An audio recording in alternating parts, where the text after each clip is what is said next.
This episode of Capes and Lunatics is brought to you by Tweaked Audio. To get awesome headphones, go to tweakedaudio.com and use the coupon code Southgate to get 30% off, free shipping, and a lifetime warranty. Or you can get there through the link on our website, southgatemediagroup.com.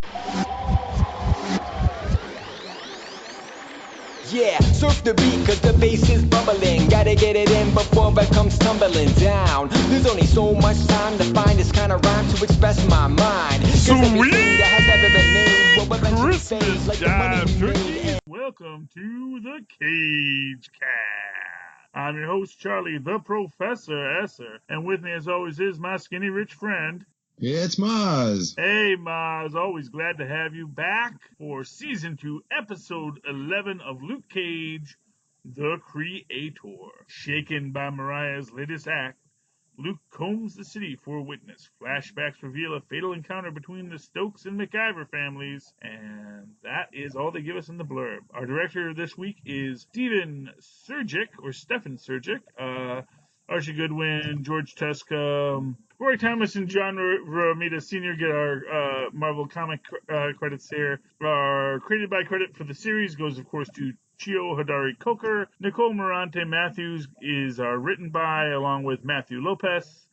Gets that written by credit. Matt Owens is our executive story editor, and doing double duty this week, hardest working man in show business, Matthew Lopez is our staff writer. Okay, and this is a rough episode for poor, because this is the one yesterday we got to watch everybody go crazy, and certainly they did. But this is everyone else dealing with that aftermath, dealing with the world of darkness and horror that Mariah has unleashed. And, for what it's worth, we spoke a lot about, the sympathy that Mariah has and how this certainly breaks up her sympathy. I guess it makes for a neat dippage here, as they say, where we have Mariah triumphant and murderous, and Bushmaster, defeated and dying.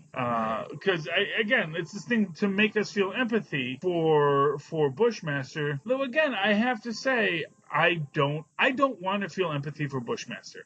As much as I am willing to lose all empathy for Mariah, I have not crossed this line where I'm going to say, oh no, Bushmaster, you were wronged. And his backstory is not particularly, yes, he has been a guy he has reason to hate the Stokes, because we do get his backstory. We see him at the resort as the Towel Kid. And we see his first interaction with Mariah, although I don't think either of them really know who is who at that moment, with Mariah telling him to get her a drink before she tells someone on him. So who was he? Was he really the towel boy, or was that Jamaican lady his mom? No, so the girl who comes to him is like his cousin, apparently, because she says something about she'll tell her aunt, who is his mom, that he's slacking off, because I believe they do say Gwen. I'll tell Auntie Gwen on you. That was the girl that he was speaking with. And yes, and in this case he's working at the resort, and he is clearly working as a cabana boy. Oh, and this is Gwen's club, I guess. I don't know if it's her club. They may just work there. She may be a maid at that club. That just may have been a convenient place to meet. I don't know. I see. I don't know what their actual financial status is. I mean, that's a real question here. I have to imagine that their financial status wasn't one where they owned a resort. And you see that Gwen is wearing the same uniform as the other female attendants. So it looks like that they just work at this resort, and it was just a place for them to meet. She does have her lawyer there, and her lawyer, basically makes this very clear point, which is, it's smart. Like, look, we have a legal case. We can bring this case. And when we do that, we get legal access to your books. And you don't want to give us legal access to your books. So let's talk about what we can do. And now they make an offer, and it is a very, very bold offer. There's no argument about it. They basically say they want a portion of the club and the money from the liquor sale. And then they laugh it off and it'd be easier to, as we see later, it'd be easier to kill it. I just think again, it's this bad business idea. It's like, okay, look, yes, you're not going to give her ongoing profits from Harmless Paradise, but you can probably buy her off with less than that. you know. You can probably give her, the portion of the money from the liquor sales and buy her out. And you solve this problem and nobody gets mad. And granted, maybe they're cash poor, maybe they don't have that liquid asset, but then that's something to discuss with it.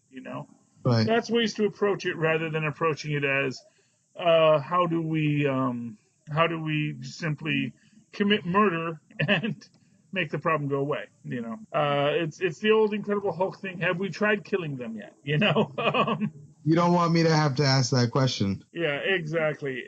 And it's a little disappointing in many ways, I suppose, but life continues.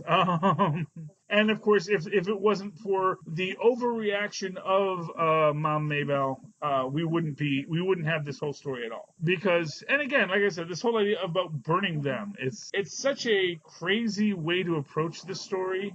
It's like, especially then when they come back to kill poor Bushmaster as a teenager, they just shoot him, just shooting him in the streets. And, while that is certainly something that happens, I'm sure, in Jamaica, just like it happens in any major place, there is this quality to it where it's like, well, that was so much easier and probably would have caused way less problems had this been how you handled this issue, in the first place. Like, if you're going to be, here's what I'll say, if you're going to be a murderer, just be a murderer.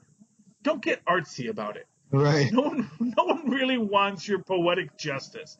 It's like, you know what? Do what you need to do. Make what you need to have happen, and then, call it a weekend. Yeah. You don't need this to make you don't need to make this harder than it actually is. Right. But then that's my own opinion. I don't know. What was your opinion on those? No, but I mean, like, just be honest about who you are, I think, and but I guess that is the thrust of this, is being honest about who we are, because we do see in this, so the MacGuffin of this episode is the fact that Gwen is not dead yet. Right. She actually did survive. And we do see this, that she gets pistol whipped, but she doesn't get shot. So she gets pistol whipped and knocked down at the end of the episode last week. And when she does this, and because she does escape, she does not die. And or because she does escape, she does not die in the fire. But wasn't he the one who the uncle was apologizing to, or no? Well, yeah, because he sees her body there before they kill him. But after it all, because she's down, because she's knocked out, they don't think to shoot her again.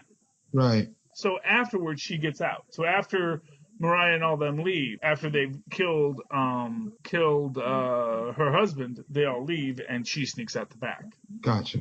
And that is certainly what I think is how she escaped. In this moment, we see now everyone's looking for her, and of course we see this real problem for them. Luke Cage is kind of screwing up the case for Misty in this. Because Misty's trying to do this, and Luke is, of course, being Luke, and not really listening to her. Right. And she tells him not to get involved, and he makes the point that, everyone, makes the point that, because Misty makes the point, it could have been anyone else. We really have to run these things down. He says, well, I'll shake the trees. And she does tell him not to do that, and then he goes and shakes the trees.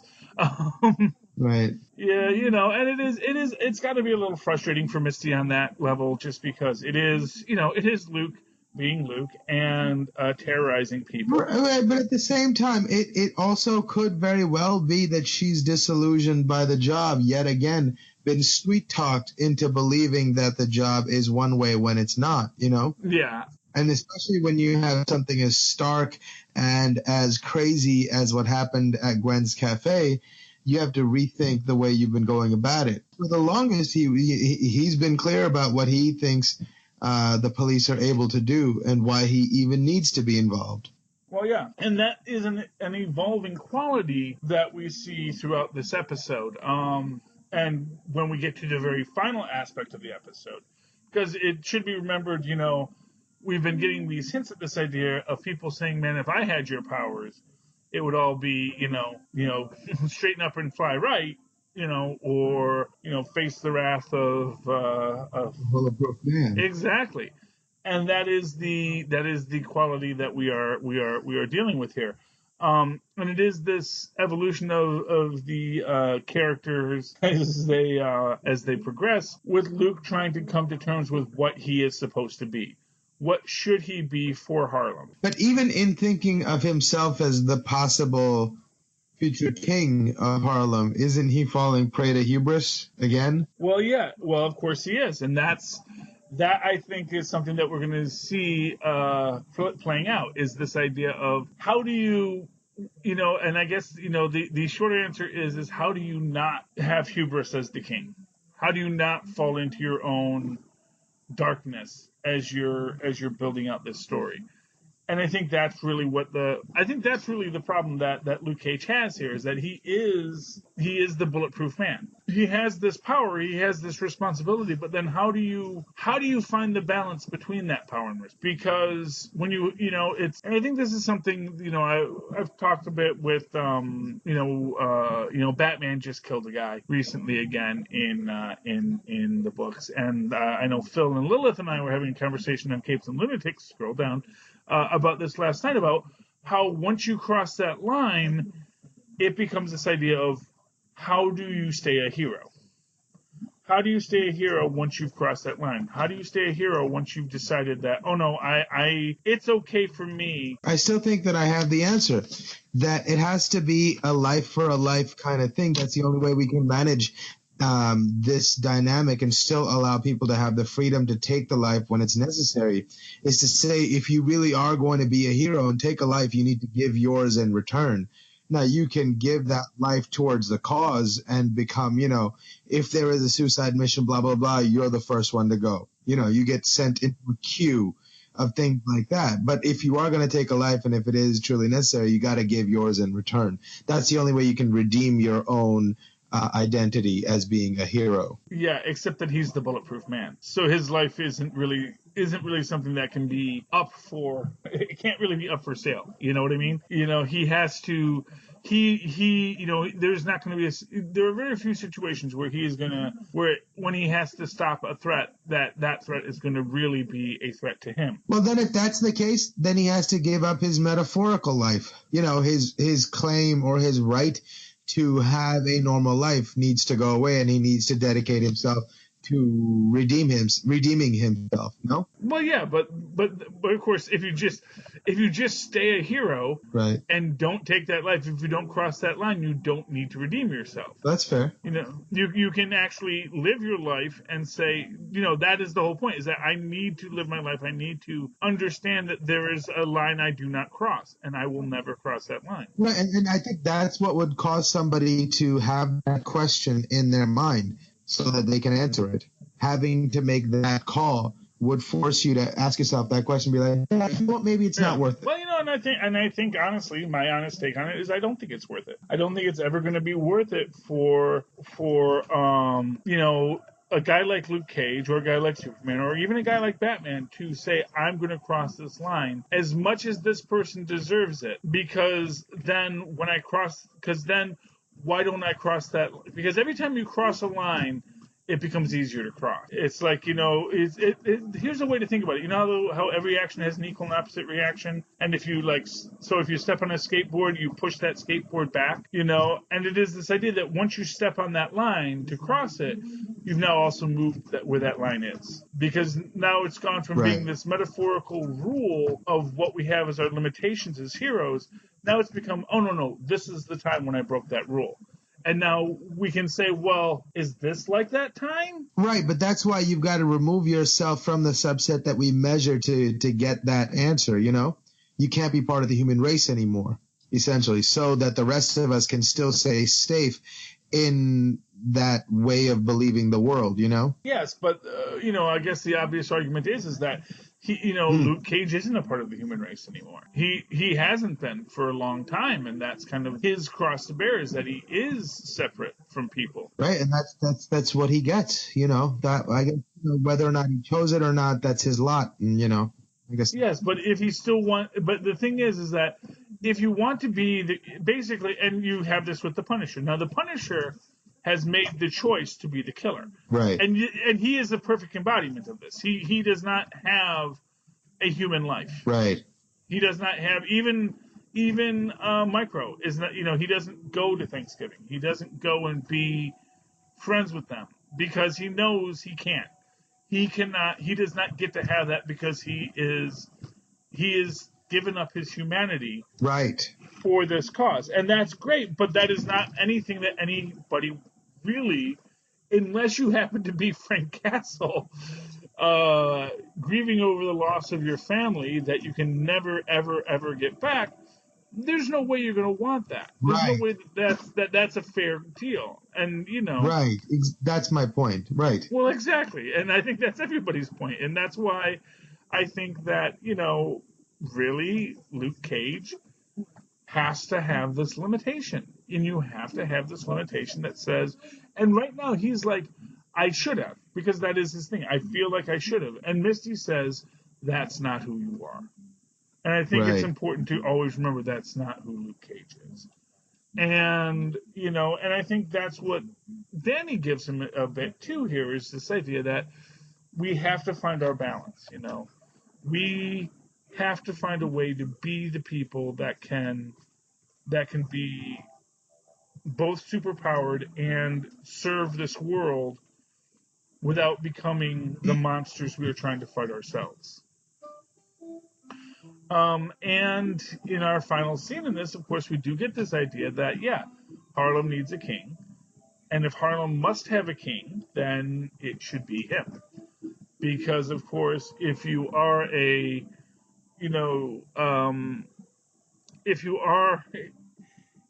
if the world requires tyrants, at least let them be just tyrants. Right. And of course, every tyrant imagines themselves to be a just and fair tyrant. And the difficulty becomes is, are they ever actually able to achieve that? And I do think there is going to be something as this plays out. We've discussed. Luke Cage has been officially canceled, unfortunately, and Iron Fist has been canceled too. But that does open up this idea that maybe they are just going to move into that Heroes for Hire universe. And I think maybe that is how you find that balance, where you're going to be this hero, but it is also going to be within this, sort of darker world where we're going to be mercenary about it as well, And so we can work with these people to establish the limitations of the edges of what people are allowed to do, but we are going to also be a part of that world. We're not just going to be the fight against it. We're going to be the ones who say these are the rules.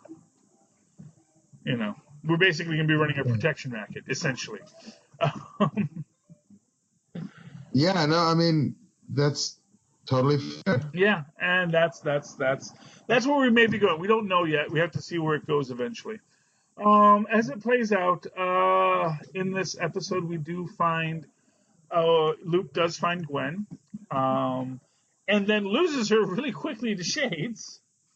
Yeah, just for a hot second. That was really weird. Yeah, and then Shades is having a hard time because he has decided he does not. It's interesting, as we brought up with the Punisher. I think Shades had been a person who had been comfortable giving up a human life for the world that he had chosen. That it was fine. He had made this choice. He was a killer. He killed the innocent. That didn't really bother him. It was, this was his job. This is what he did, and he wasn't going to cause him moral anguish. But then, and I think this is kind of the irony, is that then he met Mariah. And he actually found this person who did open up his humanity. And now he's in this spot where it's like even though he was the one who was saying, you have to come more to my side, now that she has come to that side, he's like, oh no, wait, I actually fell in love with the girl. And it's, it's your classic thing, you love this person, you want them to change to be better, and then they change, and now they're not the person you were once in love with. Right. And I was like, oh, wait, I loved so much about her, but I loved that she was conflicted, and now I love that she wanted us to have a human life, and now we can't have that human life because she has taken the choice to be the cold one. She has taken the choice to be the one separate from humanity, and I think he's having a hard time dealing with that, and that is here. And we do have a great hallucination scene for Mariah, of course, because Mariah is probably going a little off her scales as well. Right, but sometimes I feel like scenes like that are meant more like as a metaphor to show the warring ideas in her mind. That maybe she's not necessarily seeing this, but this is how we are able to be communicated that these are the the factions in her mind that are fighting against themselves. Yes, although I do think that is maybe also a little bit even just having it be the thoughts in her mind. I think just because they're all her mind and it is someone else's voice. I think that it speaks to being a little off. Little off the level, but I mean, for sure. and I think after the previous episode, I think we can all agree she is definitely off the level. She is definitely in a spot of extreme emotional distress, and this is how it's manifesting because she has had to make that choice to become the monster that Bushmaster imagined the Stokes to be. And I think that is the real truth of it, is that I think that Bushmaster imagined who the Stokes were.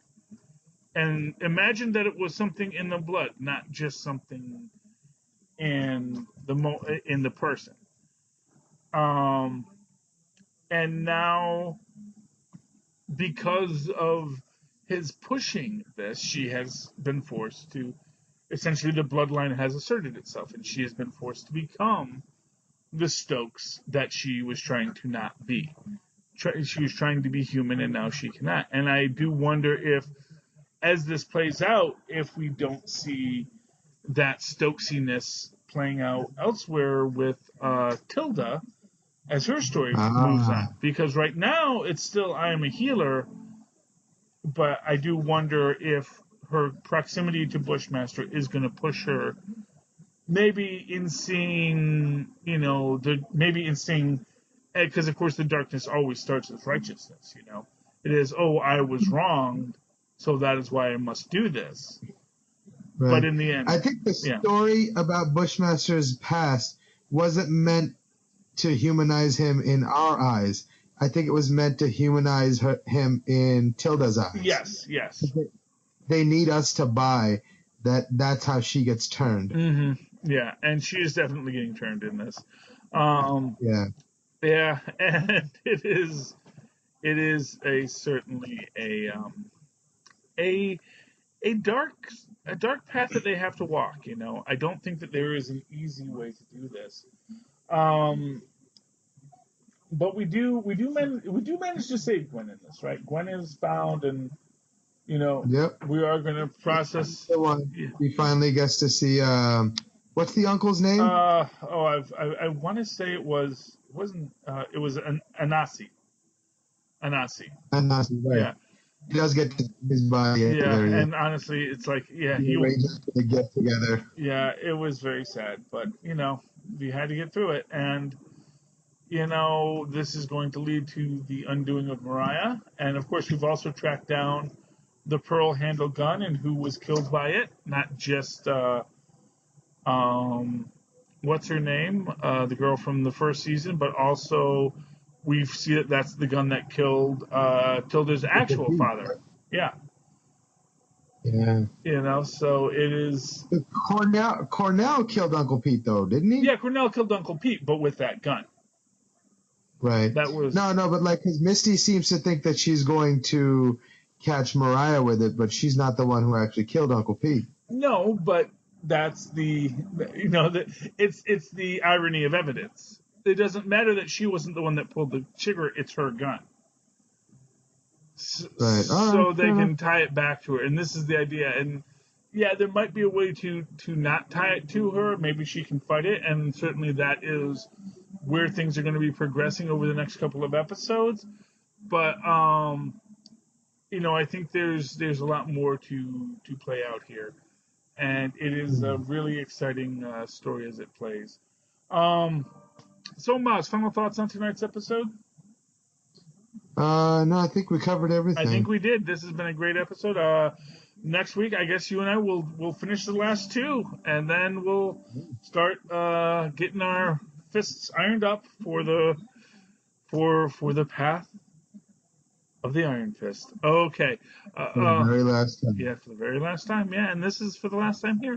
But then again, we might get Heroes for Hire next. So maybe we'll be back here next year talking about all this once again. We'll see. We'll see what happens with Netflix. And, of course, there's always the Disney, the new Disney streaming service where all these things are supposed to eventually go anyway. So,